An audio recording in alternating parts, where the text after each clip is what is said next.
안녕하세요, 마요회입니다. 오늘의 암호화폐 시장을 보시면 보시는 것처럼 또 붉게 물들고 있습니다.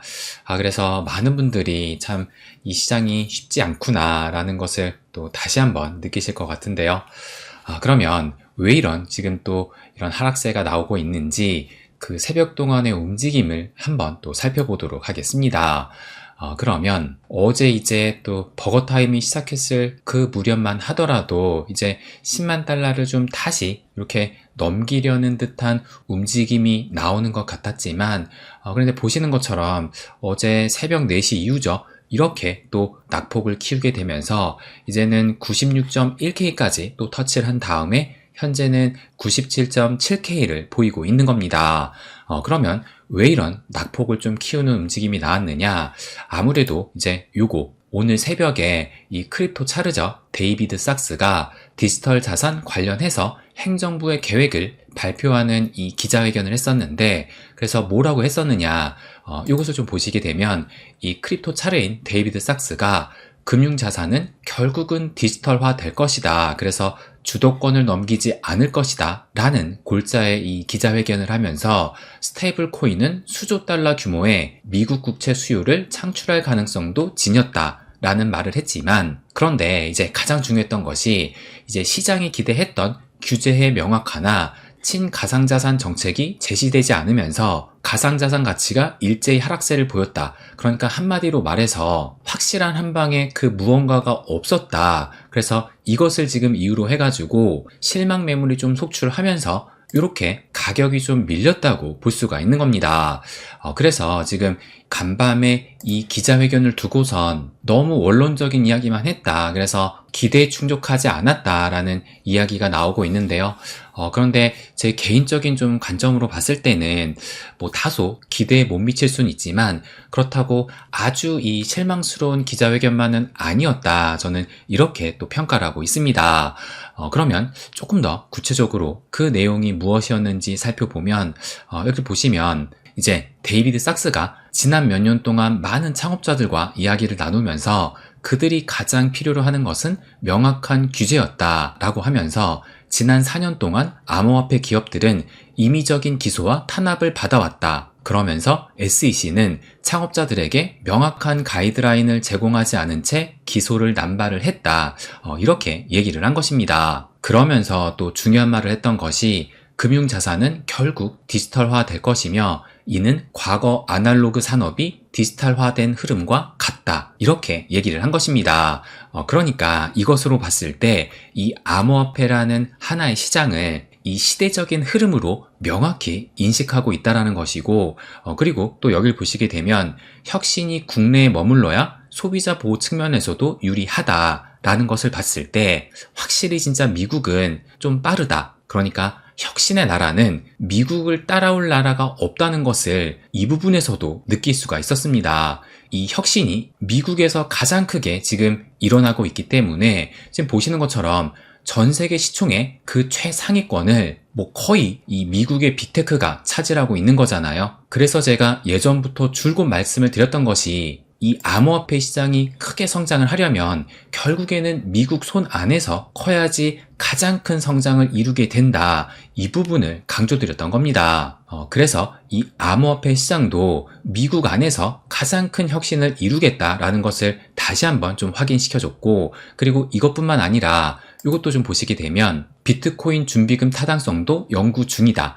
그러니까 이제 이 트럼프가 비트코인을 전략자산으로 비축을 하겠다라고 했었잖아요. 그래서 아직까지 좀 그 구체적인 실행 계획이 나오진 않았지만, 근데 최근에 여러분도 아시다시피 이 트럼프가 국부펀드를 만들겠다는 행정명령에 또 서명을 했습니다.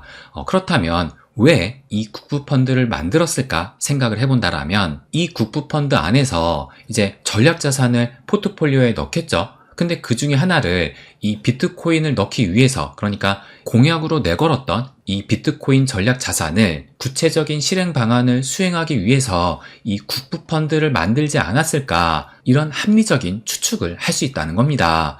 그런데 이제 이 표면적으로 봤을 때는 어제 이 기자회견이 뭐 구체적인 규제 완화 조치나 즉각적인 정책의 변화가 없었기 때문에 기대 충족을 하지 않았다라고 해가지고 실망 매물이 나온 것이긴 하지만 저는 확실한 방향성은 다시 한번 좀 확인시켜 줬다고 생각을 합니다. 그리고 오늘 새벽에 이 기자회견뿐만 아니라 좀 더 중요하다고 볼 수 있는 것이 저는 SEC에서 나왔다고 보고 있는 건데요. 뭐냐면 이것도 오늘 새벽에 나온 기사예요. 미국의 SEC 위원장 직무대행, 현재 이 마크 우에다죠. 이 마크 우에다가 암호화폐 TF의 임원을 3명을 임명을 했다라는 소식이 나오면서 그래서 얼마 전에 이제 이 SEC가 암호화폐 TF를 구성했다라는 그 소식이 나왔잖아요. 그러면서 지금 구체적으로 또 무슨 얘기가 나왔냐면은 이 암호화폐 TF의 수장, 이 헤스터 피어스가 맡게 됐다라고 얼마 전에 이제 공개가 됐는데, 그런데 구체적으로 무슨 얘기를 했느냐, 여기 보시게 되면, 현재 이 암호화폐 TF는 새로운 규제 접근 방식을 모색하고 있다라고 얘기를 하면서 이 과정에서 SEC 역시 변화를 맞이할 것으로 보인다. 그러면서 중요한 부분이 여기거든요. 특히 이들은 특정 조건을 충족할 경우 토큰 발행에 대한 임시적 소급적 구제를 제공하는 방안을 검토 중이다. 이렇게 얘기를 한 것입니다. 저는 이 부분이 굉장히 좀 중요하다라고 생각을 했는데요. 왜 그러냐면 이제 이전 위원장 이 게리 겐슬러 같은 경우는 모든 코인은 증권이다 라고 주장을 했었잖아요. 그런데 이제 SEC 위원장이 바뀌게 되는 지금 시점에서 이제 게리 겐슬러가 없어졌다고 하더라도 그렇다고 해가지고 이제부터는 모든 코인은 증권은 아니다. 이것은 아닐 거란 겁니다.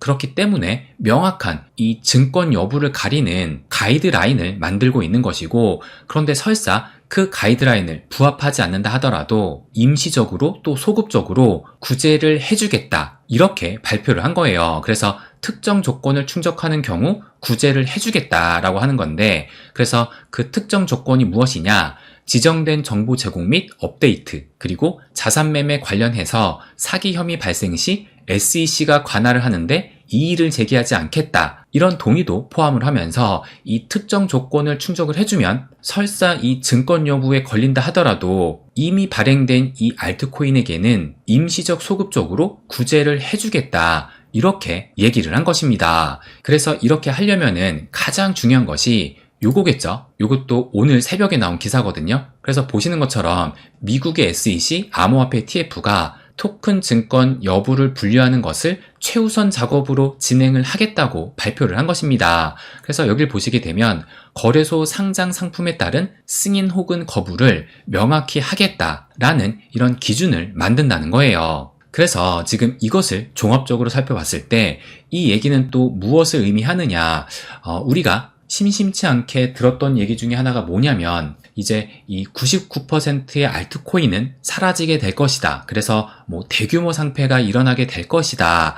라는 이런 예상들을 해왔던 것이 사실이잖아요. 그런데 지금 SEC에서 임시적인 또 소급적인 구제를 제공한다고 지금 발표를 했기 때문에 뭐 99%의 알트코인이 사라지는 이런 극단적인 상황으로는 아무래도 이제는 좀 힘들어지지 않았나 이렇게 볼 수 있다는 거예요. 그래서 앞으로는 이 SEC가 발표할 명확한 이 가이드라인에 따라서 그 조건만 충족하게 된다면 알트코인들은 계속 만들어질 수 있다는 것을 예상할 수가 있을 거예요.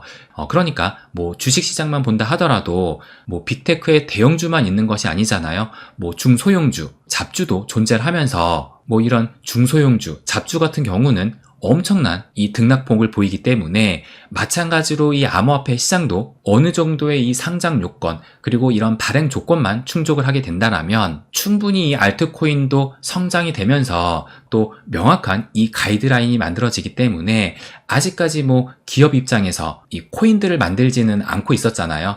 그런데 앞으로는 뭐 대기업이나 뭐 중소기업이나 명확한 그 가이드라인 안에서는 훨씬 더 많은 알트코인들이 탄생할 수 있지 않을까 저는 이 부분이 또 예상이 됩니다. 그러면서 또 요것을 보여드리면 이것도 오늘 나온 기사거든요. 그래서 미국의 SEC가 암호화폐 규제 단속 부서를 축소하려는 움직임이 나오고 있다라는 것을 봤을 때 이제 이 SEC는 그 방향성을 좀 완전히 틀었다. 그러니까 게리 겐슬러의 이 SEC 때만 해도 무조건이 때려잡는 거 규제 단속이 우선이었잖아요. 그런데 그것을 탈피해서 그 부서를 지금 축소를 하고 포용하는 쪽으로 완전히 좀 그 방향성을 틀었다라는 것을 이 기사를 통해서도 알 수가 있는 겁니다. 그러면 이제 또 하나, 우리가 또 가장 관심을 가지고 있는 것이 이 리플. 특히 이 리플 같은 경우가 아직도 완전히 이 소송이 종결되지 않고 있잖아요.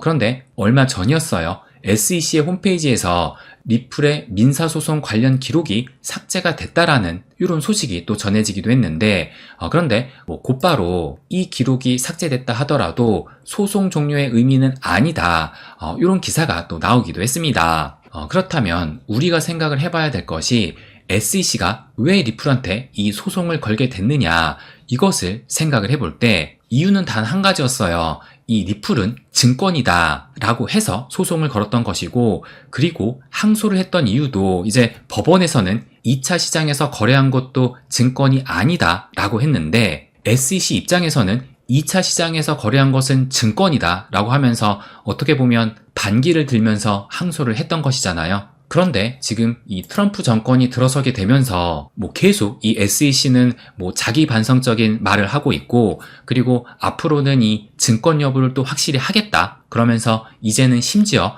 임시적으로 소급적인 구제도 제공을 하겠다라고 했기 때문에, 그렇다면 이 리플 입장에서도 XRP는 증권이다 라고 소송이 시작됐던 만큼 이제는 이 증권 여부를 확실히 하면서, 그리고 기존 코인들에게도 구제를 제공을 하겠다라고 발표한 마당에 당연히 이 소송은 취하나 합의로 종결될 수밖에 없는 구조를 보이지 않았나, 저는 이 부분을 말씀드리고 싶은 겁니다.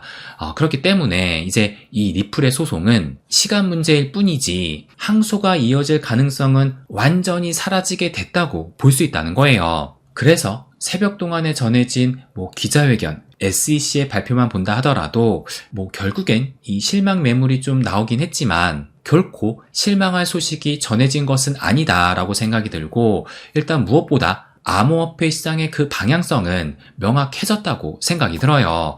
그런데 이제 당장에 좀 부진하게 된 것은 이 강력한 한방, 결정적인 계기가 없기 때문이라고 볼 수 있는 건데요. 그런데 저는 이 역시 시간 문제일 뿐이지 그 강력한 그 한방의 이벤트는 머지않아 나오게 될 것으로 예상을 하고 있습니다. 그래서 지금 현재 그 흐름을 봤을 때 좀 답답하다고 느끼실 수 있지만, 우리는 이 시장의 좀 그 방향성을 보면서 보다 큰 그림의 관점을 보고 나아갈 필요가 있지 않을까, 저는 이 부분을 마지막으로 말씀드리고 싶습니다. 네, 그럼 오늘은 여기까지 하겠습니다. 항상 제 이야기 끝까지 들어주셔서 감사드립니다. 부자가 되는 길, My Way.